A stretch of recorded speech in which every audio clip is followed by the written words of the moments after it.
ఇది ఎలా బ్రేక్ చేస్తుందని మీరు అడగచ్చు నన్ను. డయాగ్రాండ్ అనేది మన బ్రాండ్ నేమ్. దీంట్లో 5 types of protein specifically formulated for diabetic patients.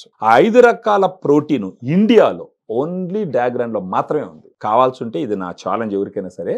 5 రకాల ప్రోటీన్ ఏంటంటే సోయా, కెసిన్, తర్వాత వే ప్రోటీన్, గ్రీన్ పీ అంటే పచ్చిబట్టనాలు ఉంటాయి కదా ఆ ప్రోటీన్, తర్వాత బ్రౌన్ రైస్ ప్రోటీన్. దీంట్లో 5 ఎందుకు ఇచ్చినాం? ఒక్కొక్క రకమైన సోర్స్ నుంచి వచ్చిన ప్రోటీన్ లో ఒక్కొక్క రకమైన అమైనో యాసిడ్ ప్రొఫైల్ ఉంటుంది. అప్పుడు డయాగ్రాండ్ పౌడర్ తీసుకుంటే వాళ్ళకి లీన్ మజిల్ మాస్, కొవ్వుతో పెట్టిన మజిల్ కాదు, పక్కా కండరంతో పెట్టిన కండరం మజిల్ ఇంప్రూవ్ అయ్యేదానికి అవకాశం ఉంటుంది. దీంతో పాటు ఫైబర్ ఉంటుంది, వైటమిన్స్ ఉంటాయి, మినరల్స్ ఉంటాయి. వాటన్నిటికి మించి ఎల్ కార్నిటిన్, టారిన్, ఐనోసిటల్ అని 3 ఉంటాయి. 30+ మైక్రో న్యూట్రియన్స్ ఉంటాయి. ఇది ఒక balanced diet diagram. For example diabetes ఉన్న వాళ్ళు మార్నింగ్ 2 లెవెల్డ్ స్కూప్ తీసుకుంటే 25 గ్రామ్స్ పౌడర్ వాళ్ళు తీసుకుంటారు అనమాట.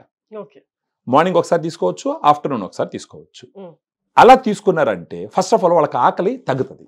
అట్ ద సేమ్ టైం శరీరానికి రావాల్సిన పోషణ వస్తుంది. నీళ్ళలో తీసుకోవచ్చా? నీళ్ళలో కలిపి తీసుకోవచ్చు, పాలలో కూడా కలిపి తీసుకోవచ్చు. సో క్రేవింగ్ తగ్గుతుంది, వాళ్ళ శరీరంలో ఉండే కొవ్వు శాతం తగ్గుతుంది, గ్లూకోజ్ లెవెల్ కంట్రోల్ చేస్తుంది, వాళ్ళ ఎనర్జీని పెంచుతుంది, తీసుకోవాల్సిన టాబ్లెట్స్ రిక్వైర్మెంట్ కూడా తగ్గుతుంది.